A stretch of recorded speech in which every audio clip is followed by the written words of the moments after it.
I'm a board member of the Palestinian American Medical Association. I'm also an assistant clinical professor at the University of Illinois, Chicago, and at Wake Forest School of Medicine. And I'm an assistant program director for an emergency medicine training program at Advocate Christ, which is in the south side of Chicago at a trauma center. Right. And, I'm a past board member for another NGO called MedGlobal, and really have just been kind of very much interested in getting involved in global health and building out sustainable programs wherever I can, just really investing in local healthcare workers and trying to take them where they want to go. See, how can I be a resource for them? And it's taken me to a lot of different places. And I think, it's something that, naturally, if you're involved in this work, you get drawn to what's going on in Gaza. Even if I wasn't Palestinian, it's like everybody in this field knows what's happening there and wants to do something. More and more restrictions are being placed on entry, including turnaround times and numbers, I know, and it seems like that has gone on, since the whole thing has started. So, can you speak a little bit to that? Like how many teams are allowed in and how many people? And well, I think it's important to think about it from this perspective. Rafah through Egypt used to be the main entry point for teams to get into Gaza. Correct. And it was much easier at that point, I would say, even though we felt like there was quite a few restrictions in place at that time. But it was much easier with respect to how often teams can get in, how they can get out, the stuff that they were bringing in. Just to give you an example, the first time or the last time I entered Gaza was through the Rafah border. And the team of 5 doctors that I was with brought in 35 bags of medical supplies. And we brought in everything from medical equipment to, baby formula. I mean, everything. It was the only limitation was how much we can stuff into the van that was taking us there. But on May 6th, the Israelis had already invaded Rafah, and then they had taken over the border and shut it down. And since then, everything has shifted. In fact, there was 1 month where nobody was getting in, and now everything has shifted to Jordan. Since that's been the case, the important thing for people to recognize is that now you are directly interfacing with the Israeli military. They're at the border. So they are monitoring who's going in. They're able to check how much money you have, for example. Before we were told the amount of money you could take in through Egypt was $3,000. Now it's $280. What? Yeah. I mean, this is, and especially with what's happening in Gaza with the inflationary pressure, nothing is getting in, stuff gets through. I mean, that's not going to last you more than a couple of days if you were to buy any goods locally. So it's just been a miserable process, and every iteration of restrictions that the Israelis are imposing, the downstream effects of how it just punishes people in Gaza, it's noticeable almost immediately. Well, prices have continued to rise, but I think a bag of flour was like $500 or something like that. Yeah. I'm not surprised. A packet of cigarettes is $80. So what? Yeah. I mean, that's worse than New York or seriously, it's terrible. And and things like that too. I mean, simple pleasures. It's like and the things that they restrict, like chocolate. Za'atar. I mean, everything. This is one of the few conflicts that 100% of people are affected. Correct. Whether you've lost a family member, you've been displaced, or you're food insecure, like it's 100% of the population. Nobody's spared from what's going on. Right. Exactly. Yeah. What is your assessment currently from those on the ground? When was the last time you were in Gaza? Last time I was in Gaza was early 2024. Okay. I have now been essentially turned away 4 times from entering. May, when they took over the border and shut it down, I was in Cairo when that happened, getting ready to go. October, I was not able to get in because NGOs at the time were told that there was a Palestinian ban. So nobody whose grandparents were Palestinian would be allowed to enter. And then formally rejected by the Israelis in March, and then again 2 days ago. Yeah. And your own history, you were born in Palestine or you were born in Chicago? Born and raised in Chicago. Okay. Yeah, I consider myself an empath, and I think people like us, and I can sense you are too. Yeah. We get drawn to this kind of work. Absolutely. Yeah. And the way we're raised too. But so I know mental health is a huge priority for you. I mean, I've seen some of your interviews. You talk a lot about that. Yeah, for sure. All of us who advocate are definitely tuned into that. But how would you relate that empathic, possibly past traumatic sense to what motivated you to go to Gaza over and above, being Palestinian, of course? Yeah, but totally. How did that apply to I mean, your I work? think it's tough to, what I'll say is I think the barrier to even kind of empathizing with what's happening in Gaza is the dehumanization. Correct. That's kind of, been pervasive, especially in the Western world, Western media, right? It's just these two-dimensional characters, right? They're very drawn to violence. They're used to this kind of stuff. I think when you start thinking about who these people are, and for example, I mentioned this the other day, but I think about some of the stories that we've been exposed to just online. You're removed from it. Not even when I was there in Gaza, but seeing the mother grieving over her child, or yesterday I watched a video of a child begging their dad to wake up after they had gone to get food and were gunned down. Mm-hmm. When you start understanding that these are people just like you, right, it becomes a whole different thing, yeah. right? I mean, you just can't.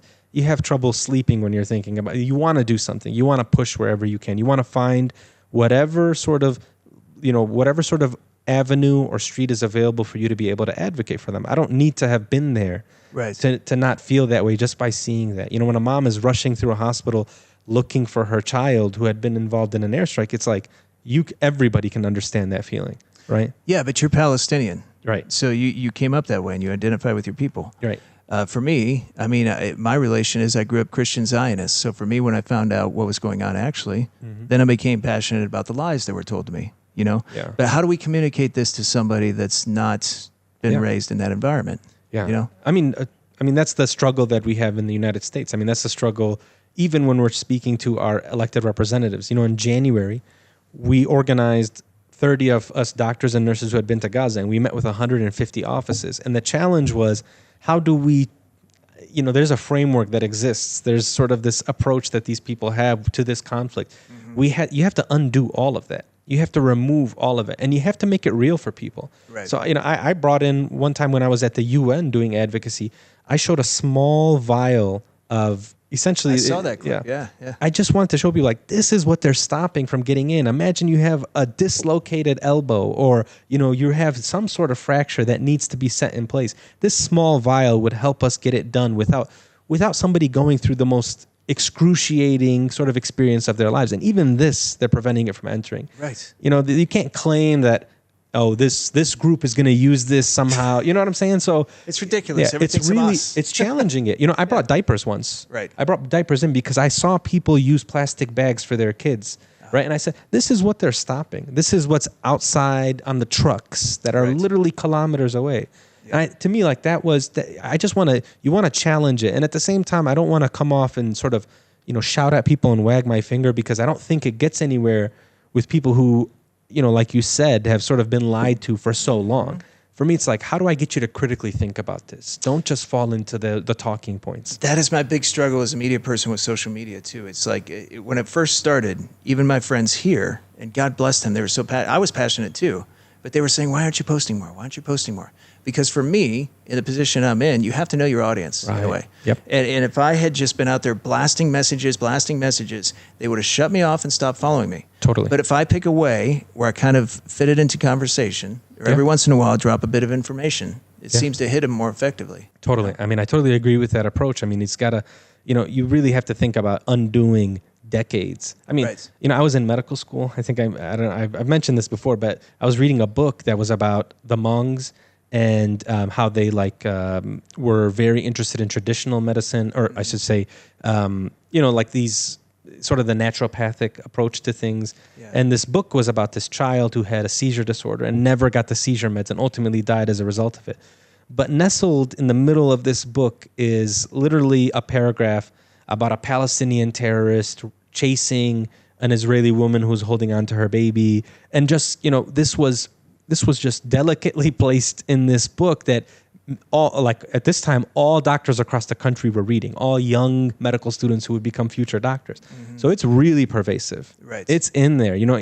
I've done countless interviews where because of has nothing to do with the conversation. We're talking about kids going hungry. We're talking about, the elderly not being able to go to a bathroom.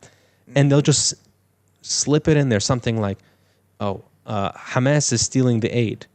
We're not even talking. There's no aid entering. There's nothing to steal at this point. Let's bring it back to these kids that are at imminent risk. It's all very pervasive. And so I totally agree with your approach. You have to be very smart about this. At the end of the day, we want to build community and we want to, kind of create this allyship. You're not going to do it by, I think kind of browbeating somebody into submission. Works. Yeah. It never works. I mean, even if somebody was trying to convince me of something, if they were just yelling at me, I'd be like, dude, let's just slow down and we'll talk about this. But, yeah, right. Totally. I mean, I know it's a serious situation. There's genocide going on, but still. Yeah. You've got to come at it in a way that people will hear you. Yeah, totally. I mean, understand. We have to be, I think the other part of this is we have to acknowledge the role that we play to allow the genocide to sort of not only happen, but to deepen in the way that it has and to persist for as long as it has. We didn't, our communities here, I'm speaking as if we're in the United States, but our communities in the West, in the United States, in Europe, where that's those sort of bastions of power are enabling, the genocide.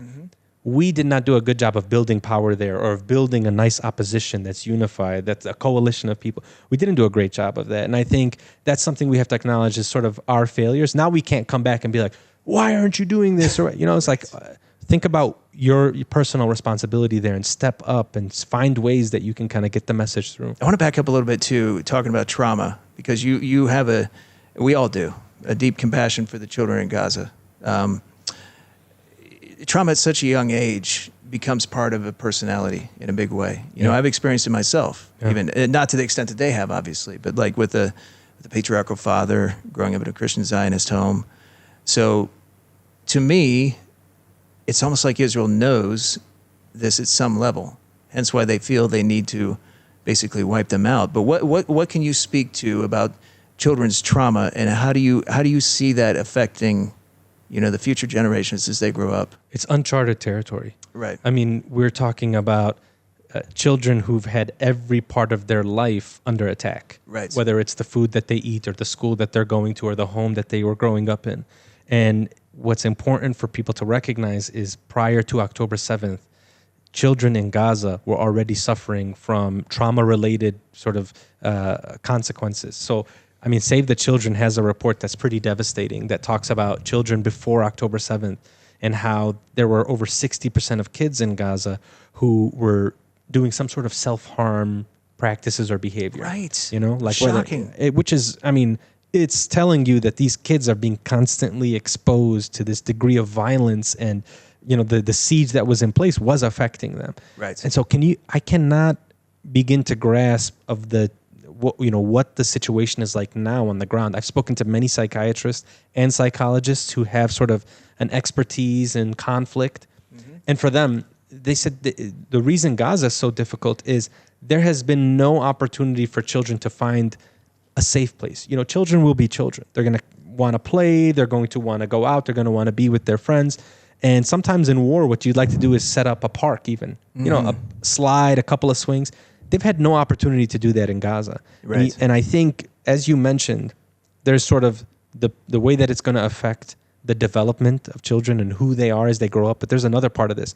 It also affects their actual physical health. Correct. It's all tied together. Absolutely. It predisposes them to chronic illnesses like, hypertension, which is at the end of the day, a slow way to sort of eliminate the population that's there. Right. It's not going to be a healthy population. They're not going to be able to kind of continue to grow their families and live long and beautiful lives. Why? Because of all of this stuff that they're experiencing right now. Right. I mean, and we're not even talking about the kids who've actually had their limbs blown off in a bombing. You know what I mean? Like that's a whole nother. The orphans or whoever. In Lebanon, Mads Gilbert talks about this. Yes. In 1982, one of the ways that they were trying to at least approach the children who'd been actually who'd lost a limb or had been injured was whatever you can do, quickly try to get them back their independence. So if they've got a wound, have them do the wound care for themselves, clean their wound, do their wrapping. The more that you can get them back to feeling like, hey, they're independent, they're not relying on other people, the better their outcomes were from a mental health perspective, from dealing and coping with the trauma. Yeah. And you can imagine in Gaza when you have this devastating siege, the blocking of things getting in, the blocking of even healthcare workers, mental healthcare workers from being able to work with these patients, right, with these children. We're also kind of setting them up for failure in the future in a really devastating way, and that's something that I really worry about. And I know from talking to people, there was consciousness of mental health need and Yeah. workers and people dealing with that stuff before this. Oh, like absolutely. Before October the 7th. I want to show you a picture here and then I want to ask you what was something that hit you the most. But this was from my friend Yara, who is 20 years old. She's a medical student, and she worked at Nasser. And she ran one day she did a wish tree event where she had kids wish for what they wanted the most. Yeah. And can you see that on the screen there? Is that too small to read? Or this kid was 3 years old. Yeah, it says Say And Baba. everybody else was talking about, they wanted a nice iftar, they wanted a nice Ramadan, they wanted to be back in their homes. This kid, 3, wanted to be a shaheed like his father. Yeah. I mean, it's just. at 3 years old, how can he comprehend that? Do you see things like that? Absolutely. Young? I mean, yeah. I mean, there's another kid who they were asking him, "What do you want? What can we get you coming up for Eid?" And he was saying, that he wanted his mom to come back. Who had been killed, and this these really horrifying events that are happening to these children. It's so, you can see the devastating consequences. And this is kind of what I was talking about earlier, is that, we can see the initial damage of something. We see when somebody dies, we can see kind of the intense emotion at that point. Mm-hmm. But think about that kid that you just showed me, right? Like, it doesn't stop. What's he going to grow up to be? Yeah, exactly. Yeah. I mean, it doesn't stop for them though. Like, just because the dust has settled and the next viral video is going to be on, YouTube or Instagram or TikTok, it doesn't mean that, they're still not dealing with it every single day. I mean, these kids being asked, what do you want? Right. If you could wish for anything. And, to me, that's kind of what's missing. And I do blame the media a lot for this, but we're not getting to the deeper level of the conversation that me and you are having. That's not happening. Even in these 6-minute things, it's the same thing when doctors come back or nurses come back. What did you see? Okay. They're going to tell you what they saw. What's the next part of this? Can we get to a deeper conversation here and talk about some of these things? I think people would be devastated, but would want to know something like that. Right. Like, this is the state of children in Gaza. This is what 3-year-olds are thinking. This is what this 5-year-old said. Exactly. And psychology is a funny thing. And I've heard you mention that, and I've always mentioned it myself about the desensitization and how we can get used to. I mean, even me.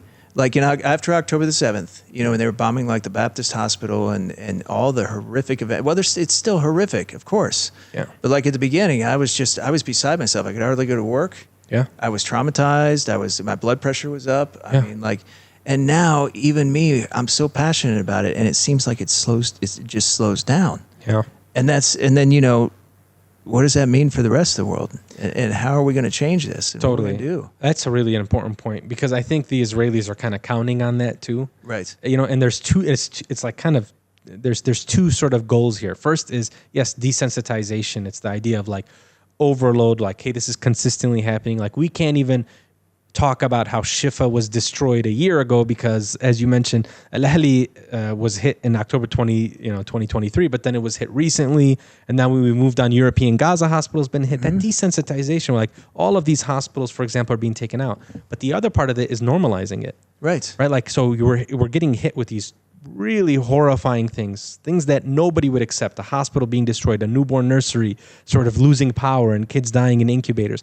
But then the other part of this is constantly being drilled with human shields are being used. There's all these complex tunnels that are underneath these hospitals that are being used. These are terrorists and they're using the hospitals, and it's military constantly. So it's like you're being desensitized to it, but then also the sort of that normalization is creeping in with, these are sort of the excuses that are, and that same language has been there for decades. You go back and read books about the 82 war, for example. Absolutely. And it was the exact same language. Noam Chomsky's Fateful Triangle. I don't know if you've read that. Absolutely, yeah. Yeah, and I was reading through that. I'm like, he could have wrote this about today. Literally, yesterday, yeah. Yeah, it's same propaganda, same language they use. Yeah. So back to it. What was, you've been asked this question before, but what was one incident that really sticks out in your mind? Because everybody has one. Yeah. I mean, I think, for me, it's interesting. And I think this is part of also experiencing sort of the trauma there is things will kind of pop up and you won't realize how it's impacted you until, you're going about your normal day. Somebody says something, you hear something, and then it just kind of pops up.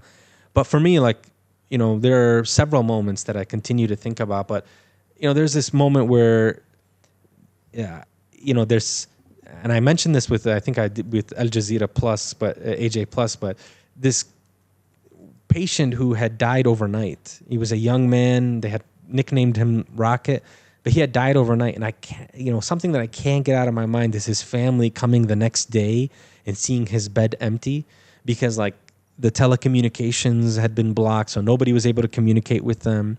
And them thinking that their 28 or 29-year-old son would be, he's recovering in the hospital, to come and just see his bed empty, and slowly have to like realize he died overnight, and where did he go? And, just them being sort of totally blocked from being able to grieve this tremendous loss that their family was experiencing. Right. His story was already tragic to begin with, because he had been injured, bringing injured and the dead to the hospital in his donkey cart. And his dad walking in and just losing it. I mean, he lost it. And I remember how he was so angry that that nobody told him his son had died. Mm-hmm. And that was something like, I think we had sort of we take for granted is the opportunity to be able to grieve, like just have a chance to grieve when you've lost somebody. And this, but for Islam and in Arab culture, right, it's such an important process. Of course. You have to be surrounded by community. You have to, there's a burial process. All of it is meant to sort of allow you to process the grief. Right. And nobody in Gaza was able to do that. For whatever reason. They're being actively prevented from doing it. But I just never forget how he lost it on the staff. How could you guys do this? How could you guys let him, let his body go somewhere without telling us? And everybody was quiet. Nobody was saying, look, like Ammi or like uncle, it's because nobody has signal. The Israelis are blocking telecommunications, right, and this happened overnight, and you guys are displaced. And everybody understood what he was going through. Yeah. You have to let him do it. You have to let him kind of go through those emotions, because it's miserable. Yeah. Why do you think that one was, though? For comparison, I was reading a book recently, Gaza Doctor's Diary by Salman Khaled. It just came out in January. Yeah. And he was talking about, he didn't think that, obviously he's affected by the actual deaths as they're happening, but he's, when you're in the ER, you would know better than me, but you're rushed. Everything's happening at once. He said the thing that would hit him the most when he got out of there was, despite that, their steadfastness through the whole thing. Yeah. Like they're resilient, and the sense of community would bring tears to his eyes, that they're still able to do that, I guess, in spite of all that they've seen. Yeah. I think the one thing that's important, I think that's why you see like people like emergency medicine physicians or trauma surgeons, when you're seeing, for example, a mass casualty event and children coming through and elderly, is you actually go to a sort of algorithmic processing, right? Like, okay, we've got a 6-year-old, we've got, left arm injury, got it, I got to do this. Here's the next person. This person, obviously, they're really short of breath. Maybe their lung is collapsed, maybe they're shrapnel. So you're doing it in this very systematic fashion. That's how we're trained to do it. And what it does is it separates you from that emotional side. And the aftermath of things do get to you. And it's usually when, for me, it was like walking through Deir al-Balah or walking through Khan Yunis, and you're just seeing how many people are in the streets and how many people are displaced and are looking for, they're like desperate to look for a can of beans or something like that. That really starts to hit you. You're not able to separate yourself. You're not able to compartmentalize that. And I mean, the thing I'll say too is, it is, that whole steadfastness and resilience. I mean, it's something that it comes out of a survival need, right? Like I think we're all like that in some ways. Totally. Yeah. They're not I feel like people in Gaza know that the fabric of society needs to be maintained, that community needs to be maintained, or you can, it's kind of unimaginable, but things would get exponentially worse. But I also think for me, I worry about that, because I feel like it keeps getting tested, and they're, I don't know, like there's something I said once was, why, we kind of paint the people in Gaza, the Palestinians there, in this like superhuman light, and I worry about that, because you're like, you keep testing it, you keep pushing it. At the end of the day, something will snap, something will break. I was just going to say that, and that's a perfect segue to I call her a doctor. She's 20 years old, medical student. But the work she's done already, I mean, most emergency medical people take an entire career to do. Doctors in Gaza, you would know. I mean, they've got to be the best in the world at what they do. Resourceful and... Yeah, they're brilliant. They're intellectually curious. I mean, I think they're a lot better than I ever was, and I am currently. Like, I mean, I talk to, don't sell yourself short. Yeah. But for me, it's just you also really, I mean, there's so much shame, to be honest with you. When I come back and you're like, you just feel like you don't deserve the privilege and the opportunities that you've been given, because if they were given those, they would excel and they would, you know what I mean? Yes, It's just, yes. And that really just kills me. Yeah. Yeah. And great example, a week ago, she was so excited because she got a scholarship to a university in Malaysia. Wow. Yeah. And she had to skip a year of medical school, and that was her biggest concern. And then she's concerned about things like, I don't want to miss my Ramadan fast. And I'm like, I think you're going to be okay in this situation. Don't worry about it. No, seriously. I mean, like, I communicate with so many young doctors. And, when I was at NASA, there were so many trainees. They were in their second or third year training. Mm-hmm. And, I mean, it just, the thirst that they had to be better was intoxicating. I mean, it really was. It was just... you're sitting there and it's like 2 a.m. and these guys are on 24-hour shifts. Of course. And I'm sitting there, and they're asking me like, how do you guys deal with sepsis in the United States? What antibiotics do you give? And what do you do in this situation? And you're like, wow. I mean, like, just that sort of that pursuit, it's just incredible. You're like, these people are, this is what I would love to showcase at any medical conference in the United States, right? Is just like, look at these guys. You know what I mean? Like, they are brilliant. They are humble.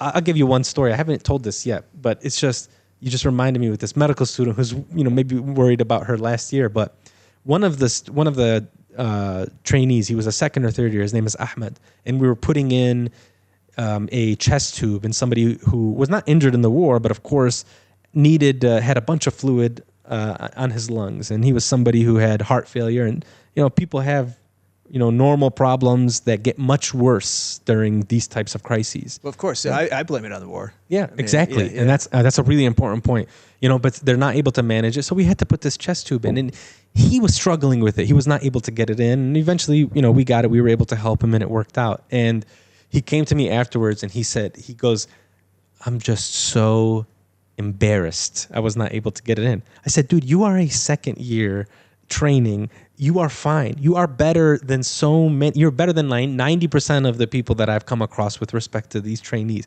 And he was just like, I'm humiliated. I was like, no, dude, you're fine. Trust me. Like, I am a assistant program director for a training program. Like, I've been doing this for almost 10 years now. You're awesome. Like, just that, but just sort of that, his wanting to be perfect and wanting to do right by the patient and not wanting to kind of, not wanting to fail. You keep that mentality, you're going to be a phenomenal physician for your patients. Right. You're not going to be somebody who's sort of cutting corners, or you're lazy, or you're skipping things, like, which happens all the time in medicine, and he's, for me, I'm like, keep that, like, just keep that energy. Don't worry. Don't be hard on yourself. But I just, those are the kinds of things that you're like, it's just not picked up on, right? It's these people who are just trying to be the best, who are trying to be amazing in these difficult circumstances, to me, that they don't get enough attention. They don't. But what you're saying too, and we do want to kind of paint them as heroes sometimes. And when you get in survival mode, it's interesting what you can do. The trauma doesn't hit you until later. You do what needs to be done at that time, and then when you get through it. I had a friend that got out of Gaza last April. And, he was actually fine when he was in there. He was joking with me about everything. I've known him since 2009. Yeah. So same old guy. As soon as he got out, that's when it hit him. Totally. That's when the trauma and depression hit him. Yeah. So to paint them as heroes, I think, is unfair in some ways, too. And, another person had asked me, she said, you're a Muslim, and you understand what it means when Allah tests a person. She said, so I want to ask you, because she was having a particularly tough moment. Her brother, who was her best friend in life, had just been killed the day before in a bombing. And she said, who is facing the harder tests from Allah? Mm-hmm. Is it us in Gaza, or is it the people outside? Mm.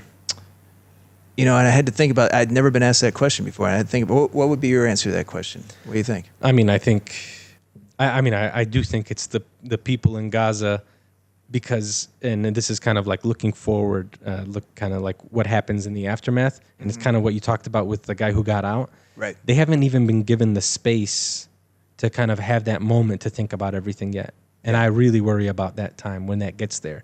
I mean, these challenges that they're facing now, very physical, right? There's so much trauma. There's obviously the widespread hunger and the death and the destruction. But the loss, I mean, that's after. You realize and feel it after. And I'm very worried about that. And so that's a tremendous test that I think is going to be tough. Yeah, exactly. Because the same friend had told me recently too that she can no longer feel anything. She can't cry. Yeah. I mean, she's lost probably 20 family members. Yeah. And she's completely numb. But then the other thing that's scary, like you're talking about, is she said, they have done everything to me and I'm still here. But the one thing I feel is anger. Yeah. And what does that mean when 2 million people feel anger? Right. For the cycle of violence to continue? Not that they're not justified in resistance, but what does it mean for our world? Yeah, I mean, Gaza is such a litmus test, for obviously so many things, whether it's international order and law or, the morality or principles, it seems like Gaza is where all of those things came to die. But, I think the other part of this too is thinking about not just how it's affecting the people in Gaza now, but when you say, what does it mean for our world? It's like, I think about what it means for actors who want to follow, the path that the Israelis created, right? In the sense of crushing who they viewed as enemies or whatever the label they want to slap on the people of Gaza and Palestine. But right, it's like I think that that's where we failed on the outside, and the struggle that we have and the way that we've been tested on the outside too is like, man, at the end of the day, there are all of these different countries and nations and populations, and we could not even bring in a bottle of water into Gaza, right? Like, despite everybody sort of, you felt like, the tide is turning and people are really understanding and they're empathizing and they want this, they know that what's happening is wrong. We could not even bring in a bottle of water into Gaza. And so, yeah, I would also venture to say, like, I think the people in Gaza, the Palestinians there, they have all the right to be angry at what's happened to them. But I think that some of that anger should be directed towards us. No, I actually think we face a greater test. Yeah. I mean, if you're looking at it from a Muslim or a spiritual perspective, they're guaranteed Jannah and they're guaranteed to be shaheed. Yeah. Those of us on the outside, what are we doing about it? Yeah. That's a bigger question. We got to question ourselves. I mean, it's not that I want to discount their pain right now. It's horrific. But that spiritual sense of contentment I see in some people that on the outside I personally struggle with myself. What's the right thing to be doing? How can I do more? What can I possibly do to make, you know what I mean? Yeah. No, I mean, yeah, I would say too, the one thing I always tell folks is, and I talk about this with my family as well, is, there's going to be a moment, on the day of judgment, that God is going to ask you what you did. Right. He's not going to ask you about the outcomes you were able to achieve. He's not going to say, did you end the war? Did you stop? It's about literally you. What were you able to do? Right. And I think if we're all being honest and we're just talking about ourselves and we look in the mirror, can we honestly say that we did everything that was within our power? Right? Like, you're not going to be asked about things that are outside of your grasp.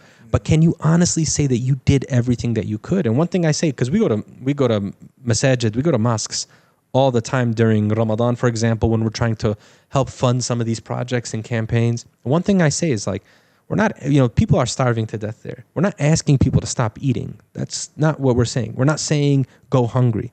But we're saying when you have a meal, really ask yourself, okay, what can I do to help get this same sort of meal to somebody in Gaza? What can I do? Maybe it's just calling your elected representative. Maybe it's donating to a program. Maybe it's helping a soup kitchen. Maybe it's telling a coworker or a colleague, whatever it is, but just find something that you can do for every aspect of this. And I worry about myself, obviously, when I'm being held to account for all of my actions. Did I seriously do everything that I could? Did I seriously, with all of the privilege that I had and the opportunities that were in front of me, did I take advantage of that and help people who desperately needed it?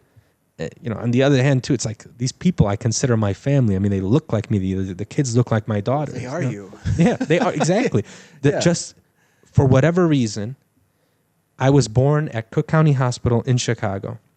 Yeah. And so my life had a totally different path than somebody who was born the exact same day to a very similar family, who speaks the same dialect that I speak, who has the very, very similar genetic code. But for whatever reason, I was born in Chicago, and my life has a totally different trajectory. But now I have to bring it back. I'm from a spiritual perspective, or at least, just to kind of make all sense. Is, I'm given this opportunity. I would be failing as a human being if I'm not using those opportunities and the privilege that I have to help the guy that is just like me, who was, born in Gaza City, or born in Khan Yunis, or born in Jenin. Right. Yeah. That Palestinian feeling of exile, right? That Edward Said talks about. Yeah. How does that feel to you? Like in a time like this, like is it particularly traumatic? Yeah. Is it just? Does it create anxiety for you? I mean, I don't understand that, not being Palestinian. So I'd like to hear your thoughts on that a little bit. It's a tremendous sense of survivor's guilt. Right. Like it's really this very guilty feeling. And especially when you're connected and you've gone back, that idea of being able to leave, just that kind of opportunity. You have the doors that are open. I can, cross the border, and I've got this blue little book that lets me go anywhere that I want in the world. And it's this incredible guilt that you feel. And it's this desire to kind of remove the obstacles that are in place for those that are there, right? Like there's this desperate need to do it. I want to remove kind of the things that are keeping my family in the West Bank, sort of keeping them where they are and locking them down. I want to just sort of remove that siege that's in Gaza to allow my colleagues, my Palestinian colleagues that are there, the opportunity for them to professionally develop, to personally grow, to become financially stable. Mm-hmm. It's just this really, it's this intense, really intense feeling. And I'll tell you one way that it manifested during the last 20 months is this feeling of like this, it's unbearable. What's happening is unbearable. It cannot be another day where they're going to get food and they're getting gunned down. It cannot be another hospital that gets surrounded like that. Sort of feeling like I can't take it anymore. It's like really kind of continues to rise up. Yeah. Well, that's a good segue too, because one thing that I'm sure was new to you is this starvation being weaponized in such a way. Yeah. And to all of us, that's probably the most shocking part of it too. You hear from people, and then the costs of food and how much everything is. But a friend of mine had sent me a quote, and she wanted me to actually ask you. She's familiar with you. This quote was from Sean Baker. I don't know if you know who he is. Mm-hmm. He's a journalist. Okay. But he said, in my journalistic career, I've seen children dying from bullets, malaria, cholera, simple diarrhea. But perhaps the hardest to watch are the kids who are starving, and their bodies have sores that don't heal because of what you were talking about earlier. Their hair falls out, their skin peels. By that point, even nourishing food doesn't always bring them back. What is most eerie is that such children don't cry or protest. They're impressive with blank faces. That's because the body is fighting to keep the organs functioning and refuses to waste energy on tears or protests. And their heads don't move, but their eyes follow us silently, presumably wondering if we will care enough to ease their pain.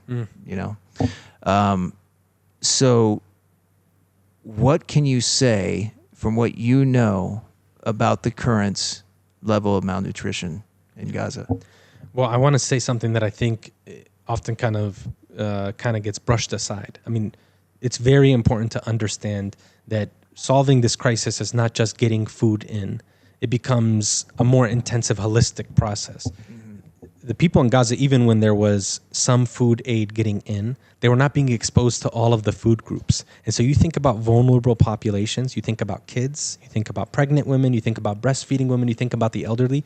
They're not being exposed to all of the food groups that they would need to be able to survive an infection, or to, at least continue to live life at a certain energy level, or to kind of even just kind of be present. The kids who are being deprived of the food are suffering every day irreversible consequences to their mental development, to their physical development, to their immune system, their health. Again, it's crazy because kids who are malnourished right now, who are starving, these young kids will grow up and develop diabetes. Right. And they will get high blood pressure. Again, it's like this really kind of, it doesn't necessarily make logical sense, but we are really screwing them over with the sort of the way that they are being deprived of the sustenance that they need. And it's, again, every day that we allow this to happen, the worse that the problem becomes for the individual. Right? Like, I mean, these kids are not going to do very well, right? This kid, if he had just been given the food that he needed to have, you're talking about shaving years off of his life. Right. Like he may survive this, but he's not going to live the life that he was supposed to have lived because of the deprivation of food. The other thing I'll say is there's another component to this, and that is the parents or the adults who are watching this happen to their children.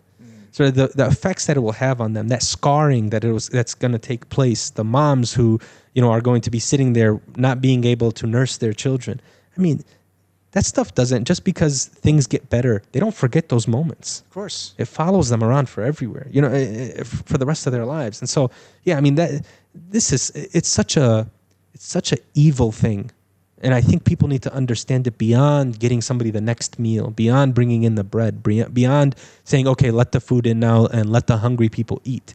It's way deeper than that, especially for kids who are going to need to be hospitalized because they've been deprived of food for so long. You can't just give them food anymore. It's dangerous to just give them that food back. So it really is such a cruel and evil thing to kind of create the starvation that's sort of occurred. But that's going to, again, be a generational problem. It's going to be something that, like many other things there, but it's going to be a generational problem. And that's, this thing keeps compounding. And I say this with hospitals all the time. Just because you knocked out a hospital in that moment, and there are people there who are going to suffer as a result of that, it's the weeks and months and maybe even years that it takes to get the hospital back up and functioning. Correct. All of the people that will be affected by that, that's something that happens for the foreseeable future. And so, I get it. It can make headlines in the moment. Starvation is being used as a weapon of war. And then you can see kids who are like in the line waiting to get the food. But to me, it's like, it's such a overwhelming problem that's like, we need people to get up off of their seats and like be jumping at this, right? Like you need these leaders to not just say, "Oh, it's so sad," and we're calling on the Israelis to bring the food in. I wanted to ask you about that. Do you think they know, because the famous meeting that you were in with Biden and Harris and all that? But do you think they actually are fully aware of what's going on? Are they willfully ignorant? Do they know everything that's going on? I get confused myself sometimes. Yeah. I mean, like what do you think? I think it's a mix. I mean, I think for sure, for example, Jake Sullivan, the national security advisor for the Biden administration, was intimately aware of the details of this. And what he was hearing and accepting, like many, administration officials, even in this administration with Trump, they just allow the Israelis they allow that narrative to drive the conversation. Because they can sleep at night that way. Yeah, I swear it's that, and then some of it too is even worse than that. It's the personal ambition afterwards. Like, hey, I'm national security advisor right now. I have a chance to be a senator or a vice president or a president. I've got to stay in line with the pro-Israeli lobby who are going to want to see how I behave in this moment, right? I'm not gonna open my eyes to this. Like one example is, for example, the U.S. ambassador to Israel was Jack Lew under the Biden administration. And Jake Sullivan was the national security advisor. And Tony Blinken is the secretary of state. We were telling them that there was a famine in the north. They're hearing this. Yes. They're getting reports from USAID funded sort of initiatives. Yes. The famine early warning system, right? This is U.S. bought reports. I know. And they're telling them there's famine there. Instead, what you're seeing is them saying, well, the Israelis are saying this, so we believe them, despite our report saying otherwise. Jack Lew, again, December, they already lost to Trump. He's coming out of office. He buries one of those reports, the Fuse report. He buries it. He makes them retract it. He said, it's irresponsible. They don't know. And his argument was, the population estimates in the north of Gaza are incorrect. We're overestimating how many people are in the north of Gaza. And therefore, the conclusions about the degree of famine based on the lack of food are incorrect. And you're like, dude, you're an ambassador, first of all. You're not a public health professional. You're not an expert on famine. And are you the U.S. ambassador to Israel? Are you the Israeli ambassador to the U.S.? Right. Like, that is not how you respond to famine's warning, right? Like, even if it's not true, You flood the area with food. That's how you respond to it. And then you figure out afterwards, right? Like, why are you depriving food to begin with? Why are you justifying the Israelis preventing food from getting in? So there's some officials who are intimately aware and who are allowing Israeli talking points to become like the mainstay or to become policy. Right. And then there are other folks who we met with who are, congressmen or senators who maybe, for example, are friendly with AIPAC or have received AIPAC money or pro-Israeli money, who are just sort of like, okay, well, I have to vote in this certain direction. But they're not aware of the details, even though they should be, even though they're making decisions that affect people. And I would say the Europeans, who I've advocated in front of multiple times at this point, are more aware. Right. But they are, and this is even, I don't know, I want to be politically correct, but I can't. You don't have to. but for me, they're especially cowardly. Right. Because they are more aware. I've talked to them and they know some of the details, and they say things like, yeah, you get it, you know what's going on. But to them, it's like, well, we can't do anything if the big boss is not doing anything, referring to the United States. I mean, that's literally the sentiment. At the UN, they were telling me, well, have you talked to the US yet? Like the member states at the UN? We really need Washington to lead. Why? Why are we doing that? Well, it's their career. Yeah. I mean, look what happens to smaller people. Yeah. And then to me, though, it's like, you also, I have no sympathy for you now that Trump is in power and he's sort of redefining the international order, the relationship between the United States and the EU and the UK and all of these countries that thought had this unbreakable bond and you didn't want to misstep. Now they're seeing it, and they're trying to actually, with respect to Iran, the foreign ministers from many countries, France, the UK, Germany, all met with the foreign minister of Iran, and they're trying to come up with a diplomatic solution. Now they're trying to take this initiative. But Trump, when he heard about that, he said, they can't do... literally, they can't do shit. Literally, they can't... Literally, that's what his response is like, I don't care. He's like, they can't accomplish anything. Like, so it's like that moment for them should have been Gaza long ago, where they got together and they're sort of really building. But they did not have that moral clarity, and now they're going to suffer the consequences as a result of that. And it goes back to, for me, it's like I don't have any sympathy for that, but they were very knowledgeable about a lot of the humanitarian issues in Gaza. They were very knowledgeable about the problems before October 7th. Right. More so than U.S. Yeah, and what frightens me about the current Iran war is if they're able to get away with what's happening in Gaza, right? What does that mean for what's next?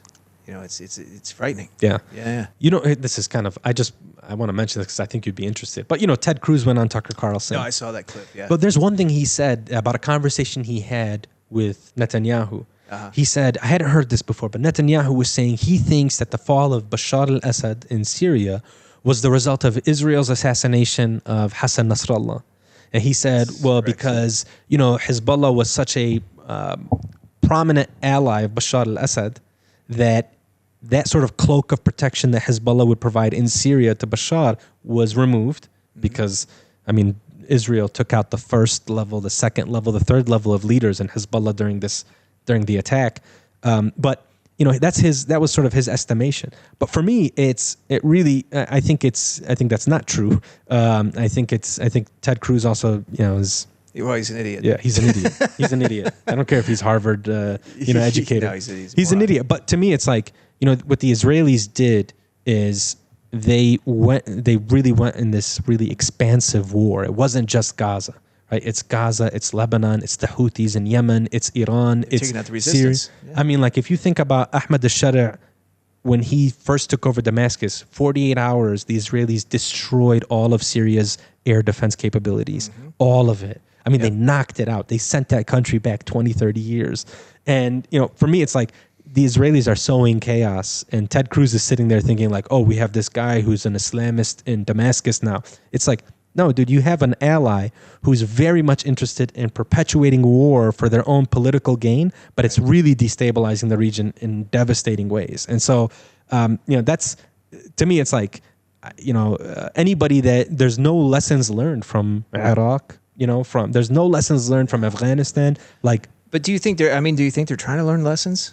Some are not. My opinion is that they have a clear agenda. Yeah. You're right. They want to take over the whole Middle East. So it's not about lessons. They want to destabilize. They want to destroy. They want to take over the countries. No, you're absolutely right. Right. That sort of like neocon, the military industrial complex is alive and well, and they are pushing for that. but you're noticing the schism, right? And at least on the right. And, you know, no, that's why I was going to bring that up. It's so interesting. Yep. I never thought I would agree with Tucker Carlson.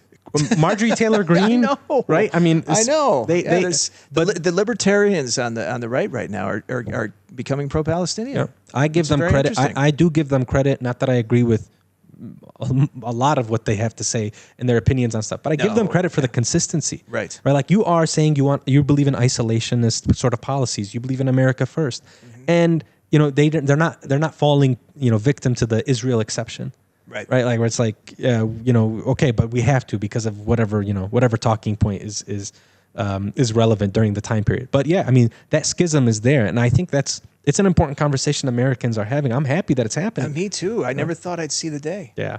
Me too, honestly. Like to that sort of, the Lindsey Grahams and the Ted Cruzes, they're still very much, that neocon, like, regime change and war and they're still there and they still have a lot of power and a lot of influence.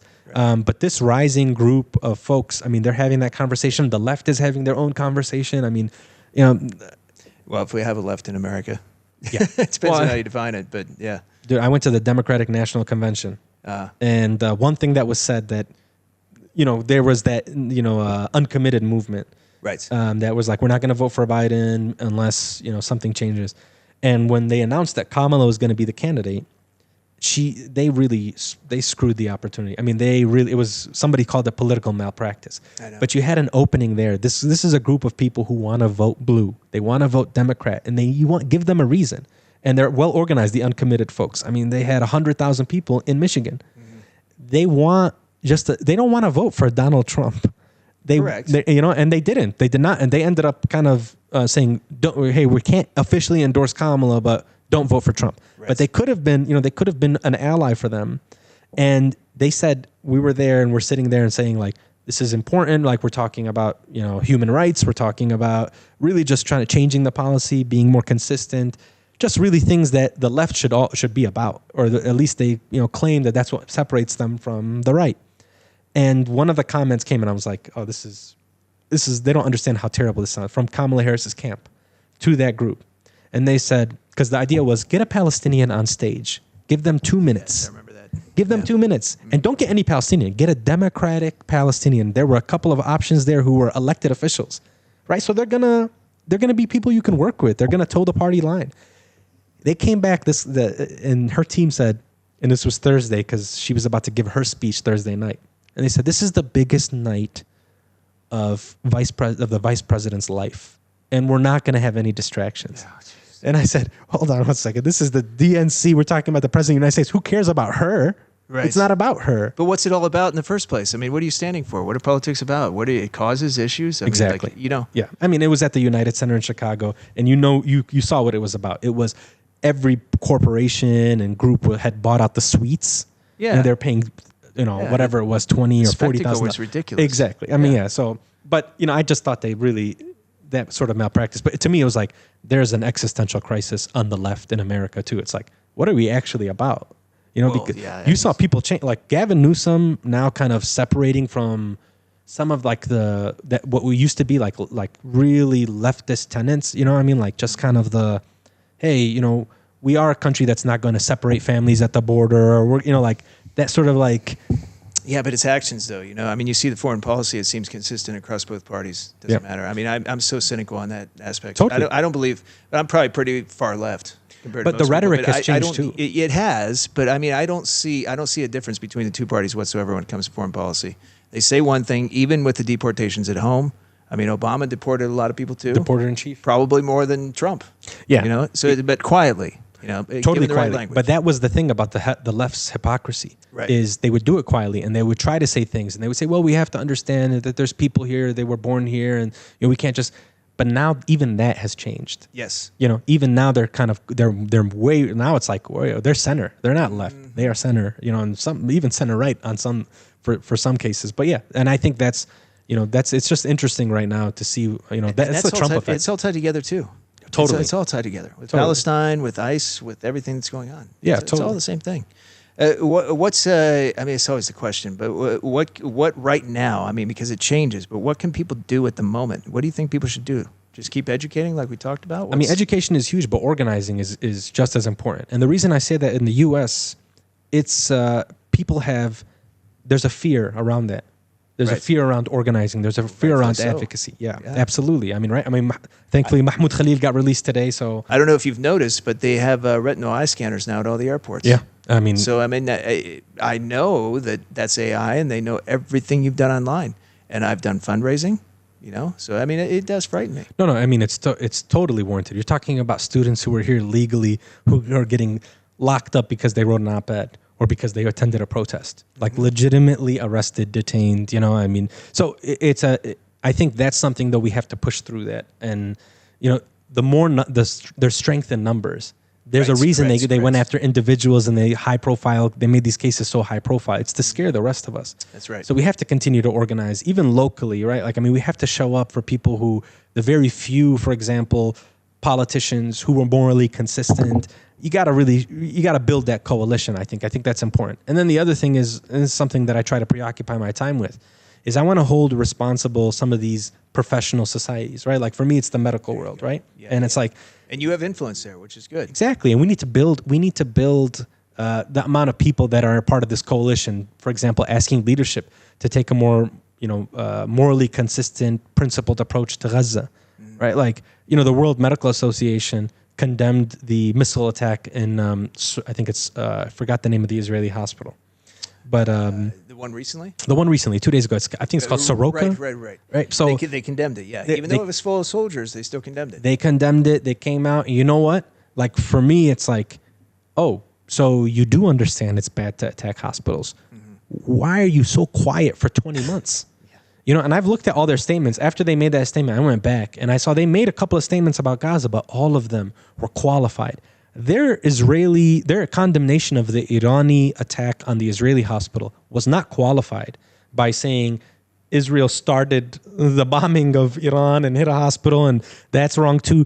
They didn't do that. It was just very clear for them. Hey, this Israeli hospital should not have been hit. Why do you not say that about any Palestinian hospital or even the Iranian hospital that was hit recently, like that suffered some damage? And so for me, it's like, for me, that is where the work needs to be done. Right. Why do I feel like if I'm going to talk about anything related to Palestine, that it has to be qualified with stroking like something about, Israel, like saying something good about Israel or the government there? Palestine exists, at least, in our minds, it exists independent of all of that. Palestinians exist independent of Israeli occupation, apartheid, and genocide. Like, that exists. We're dealing with that. But we also exist outside of that. Of course.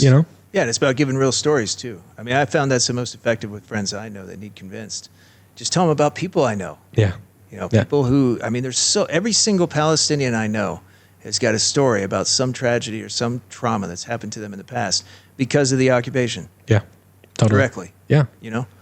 So, That's a really good point, though. I mean, I think, and this is, I have this, like, I think elevating, Palestinian voices is a way to combat the dehumanization, really platforming them, trying to get them in front of it. And what I've noticed, and this is not because the intentions are good, and I support a lot of the efforts, but what I've seen, at least from even organizations that are trying to do good work, is they will sort of try to prop up,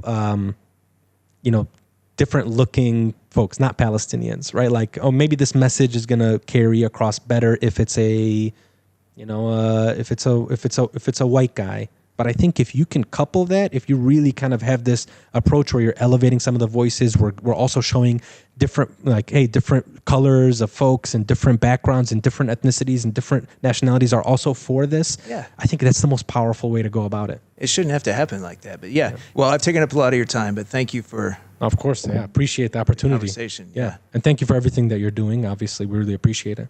Of course, absolutely. Best of luck to you. Do you know when you're going to try to go back? Yeah, probably, I would say either September or October. Great. Got to keep, I'm not going to let. No, I can see it. The drive in you, you're going to keep going. So, yeah, and it sucks. It hurts. It's, and it's inconvenient, but the idea is to get people to stop doing it. And that's why, you can't let that happen.